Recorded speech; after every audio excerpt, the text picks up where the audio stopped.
Olá! Hoje a gente vai embarcar numa jornada, sabe? Uma jornada que está toda mapeada numa passagem bíblica que é, nossa, poderosíssima.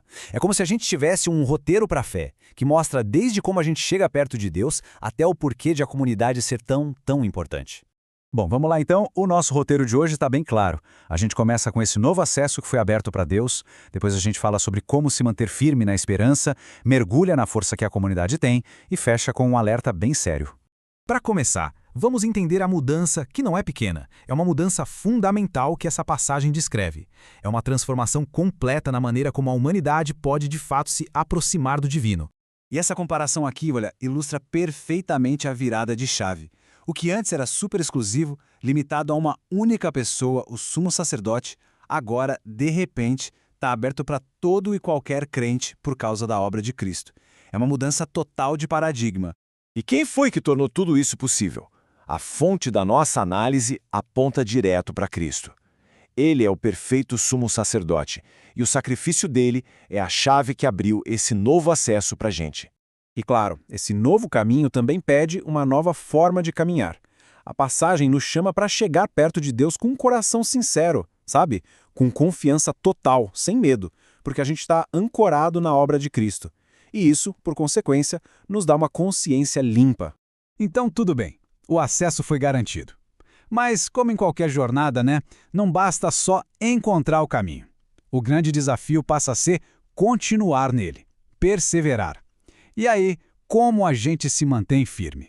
E aqui está o ponto central. Essa perseverança toda não depende da nossa força, de jeito nenhum. Depende da gente confiar em quem fez a promessa. A nossa firmeza não vem de nós, mas vem da fidelidade de Deus.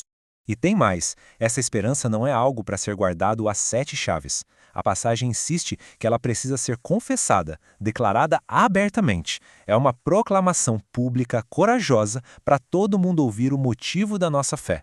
O texto original nos joga uma pergunta bem direta, quase como um diagnóstico, para quando a gente está na dúvida.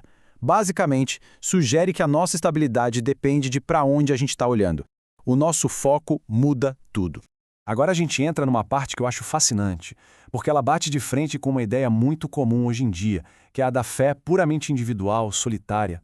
O texto deixa claro que a comunidade tem um propósito duplo e bem ativo. Não é só para se encontrar, é para intencionalmente encorajar o amor e as boas obras uns nos outros. Não é para ser um encontro passivo. E a palavra original usada no grego para isso é sensacional. É paroxismos. Isso não significa um empurrãozinho leve, sabe? A ideia é de provocar intensamente, de incitar, de agitar um ao outro, mas para o bem. Aqui, a fonte da análise confronta direto esse individualismo espiritual moderno. Numa cultura que valoriza tanto a autonomia, a passagem nos alerta que o isolamento pode ser um sintoma de orgulho e não de força espiritual. Isso tudo nos leva a pensar de um jeito bem prático, né? A passagem nos desafia a olhar no espelho com algumas perguntas bem diretas. E a primeira é sobre a nossa atitude. Quem eu estou ativamente encorajando nesta semana?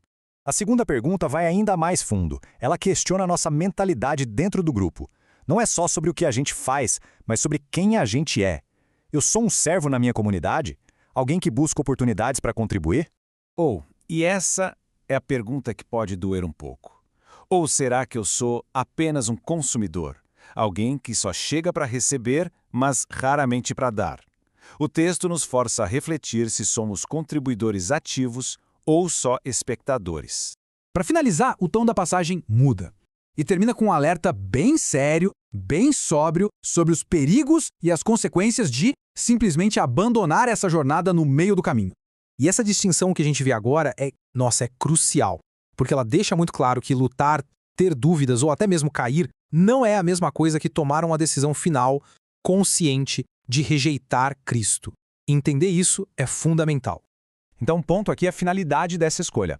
De acordo com o texto, se afastar de Cristo significa se afastar do único caminho que existe para o perdão. É uma decisão com consequências que são eternas. Ok, vamos juntar todas as peças agora e resumir os pontos essenciais, os guias dessa jornada que a gente viu em Hebreus. Então, resumindo a jornada toda, A gente tem acesso direto a Deus, somos chamados a perseverar nesse caminho, entendemos que essa caminhada é basicamente impossível sem comunidade e, por fim, recebemos um alerta seríssimo de que se afastar dessa comunidade é o primeiro passo para o desastre. E tudo isso nos deixa com uma pergunta final. Uma provocação que talvez resuma a passagem inteira. A nossa fé é uma jornada privada, silenciosa, individual? Ou é uma realidade pública, vivida em comunidade, como o texto nos convida a fazer?